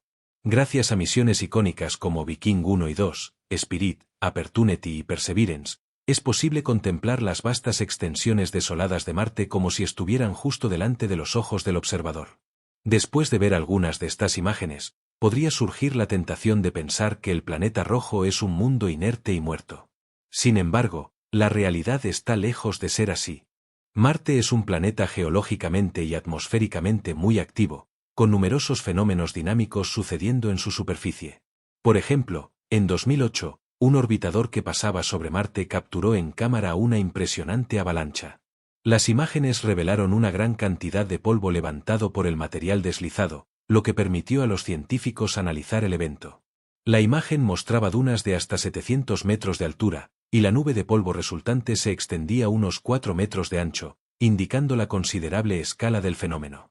Otra curiosidad notable son las formaciones conocidas como arañas marcianas. Los aracnofóbicos no deben preocuparse. Estas formas, que pueden medir entre 45 metros y 1 kilómetro de ancho, no son criaturas biológicas. En cambio, son el resultado de la sublimación del hielo de dióxido de carbono calentado por la luz solar primaveral. El hielo de CO2 subsuperficial se calienta, se transforma en gas, y luego irrumpe a través de capas de hielo de hasta 1 metro de espesor en su camino de regreso a la atmósfera marciana. Esta erupción de gas explota hacia arriba en un gran geyser, arrastrando material oscuro y dispersándolo en patrones que recuerdan la forma de una araña. Estas imágenes fueron capturadas recientemente por el orbitador ExoMars Trace Gas Orbiter de la ESA a principios de 2024. Otro ejemplo de la actividad marciana se observa en las dunas de arena, que cambian considerablemente a lo largo de un año, con crestas que se hacen más evidentes a medida que el polvo se desgasta por la acción del viento. Además, fotografías de cráteres de impacto recientes muestran claramente el polvo levantado por la colisión. Un caso particularmente interesante es un impacto que causó el derretimiento del hielo de agua en el suelo, dejando un rastro visible a medida que fluía lejos del cráter. Los colores en las imágenes que muestran esto son solo para indicar la profundidad, no son colores reales. La superficie de Marte es impresionante, pero su observación a veces se dificulta debido a las enormes tormentas de polvo que azotan el planeta. Cuando los vientos rápidos pasan sobre la superficie, recogen grandes cantidades de polvo suelto del suelo, creando muros gigantescos que pueden extenderse por todo el planeta. La escala de estos fenómenos es difícil de imaginar desde la perspectiva terrestre. Estas tormentas son fácilmente visibles desde el espacio, como una que fue capturada en 2012, y cuya disipación en una semana posterior mostró una notable diferencia en el paisaje. Incluso en imágenes del Polo Norte, se puede apreciar el rastro de una tormenta que ha pasado. Las tormentas de polvo globales en Marte son fenómenos completamente diferentes a cualquier cosa experimentada en la Tierra. Otro fenómeno curioso que causa patrones en la superficie marciana son los diablos de polvo, dust devils. Estos mini tornados son sorprendentemente comunes en Marte y han sido fotografiados en numerosas ocasiones. Se han observado columnas de polvo que superan los 800 metros de altura y unos 30 metros de espesor, con sombras que alcanzan los 2 kilómetros de diámetro. Los rovers marcianos incluso han capturado películas de estos diablos de polvo en movimiento. A pesar de todos estos fenómenos atmosféricos, la atmósfera de Marte no es en absoluto comparable a la de la Tierra. Si un observador se encontrara a 38.000 pies de altura sobre el nivel del suelo terrestre, el aire sería extremadamente delgado. En Marte, la situación es aún más extrema. Para experimentar una presión atmosférica similar a la de Marte, una persona tendría que ascender a 120.000 pies en la atmósfera terrestre. La dificultad para respirar en Marte se agrava por el hecho de que el 96% de su atmósfera es dióxido de carbono. Por lo tanto, cualquier visita humana a Marte requeriría el uso de un traje presurizado. Afortunadamente, esta hostilidad no impide que Marte ofrezca puestas de sol absolutamente hermosas, algunas de las cuales han sido capturadas por los rovers marcianos, mostrando un cielo teñido de azules y naranjas por el polvo suspendido. La menor presión atmosférica en Marte no siempre fue así.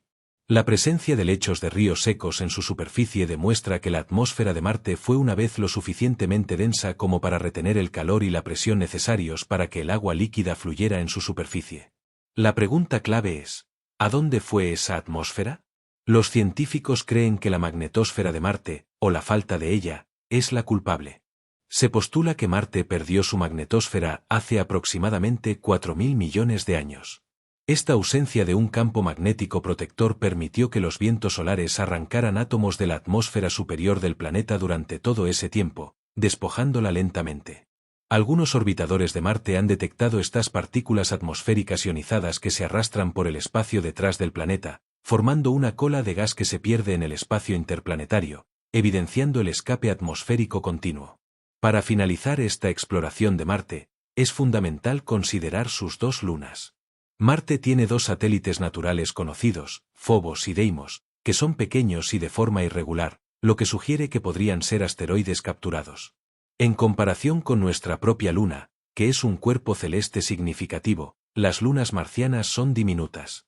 Si un observador se encontrara en la superficie de Marte, el tamaño aparente de Phobos en el cielo nocturno sería engañoso. Aunque parece grande, su tamaño es relativo a su extrema cercanía al planeta.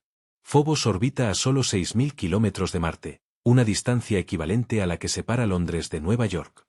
Deimos, por otro lado, es mucho más pequeño y orbita a una distancia considerablemente mayor, unos 23.460 km. Así, mientras Phobos es relativamente prominente en el cielo nocturno de Marte, Deimos se vería apenas como una estrella, un punto de luz orbitando el planeta. No obstante, ambos son cuerpos celestes de una belleza única, a pesar de su diminuto tamaño. Un fenómeno verdaderamente asombroso que ha sido capturado en Marte es un eclipse solar causado por Phobos, filmado desde uno de los rovers marcianos. Para un observador terrestre, un eclipse solar total es ya una experiencia rara y memorable. Presenciarlo en Marte es una proeza. Las imágenes muestran a Phobos en toda su gloria irregular mientras transita frente al Sol, y es fascinante observar el efecto que tiene en la iluminación de la zona, oscureciéndose sutilmente a medida que la pequeña luna pasa. Para concluir la exploración de Marte, se puede apreciar una última perspectiva única, la Tierra vista desde Marte. Las fotografías capturadas por los rovers marcianos muestran nuestro planeta natal como un punto diminuto y difícil de discernir en el cielo nocturno de Marte, no muy diferente de una estrella distante. Esta imagen ofrece una profunda sensación de perspectiva, Aunque Marte nos parece tan pequeño cuando lo observamos de noche, rara vez se reflexiona sobre lo minúscula que debe parecer la Tierra desde la perspectiva de otros planetas, con todas las vidas e historias que se desarrollan en ese apenas perceptible destello de luz en la inmensidad del cielo nocturno. Una imagen más detallada, capturada a una distancia de unos 80 millones de kilómetros, lo muestra algo borroso, lo cual es esperable dada la distancia. Pero en esa pequeña y lejana mota de luz, cada ser humano habitante de la Tierra estaba presente en el momento de la captura. Marte es un planeta verdaderamente increíble, muy probablemente, el próximo destino donde la humanidad buscará establecer una presencia permanente. Es fascinante contemplar este lugar, que algún día podría ser colonizado por las generaciones futuras. Como vecino más cercano de la Tierra, y desde sus montañas más altas hasta sus cañones más profundos, Marte está lleno de maravillas aún por explorar. Gracias por acompañarnos. Si este análisis ha sido de su interés, se invita a dar un me gusta y a suscribirse a Materia Oscura para no perderse futuras exploraciones sobre el universo y sus misterios. Hasta la próxima.